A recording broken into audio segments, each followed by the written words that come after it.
A Chelsea man has pleaded guilty to making false statements to a federal official about hidden cameras he planted in a building at Togus.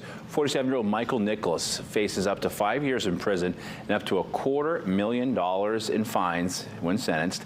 In March of 2025, hidden cameras were found in the ceilings of sleeping quarters in the firehouse at the Togus VA Medical Center. Officials say Nicholas repeatedly denied seeing or knowing about the cameras before admitting he bought and installed the cameras after his fingerprints were found on tape on one of the cameras.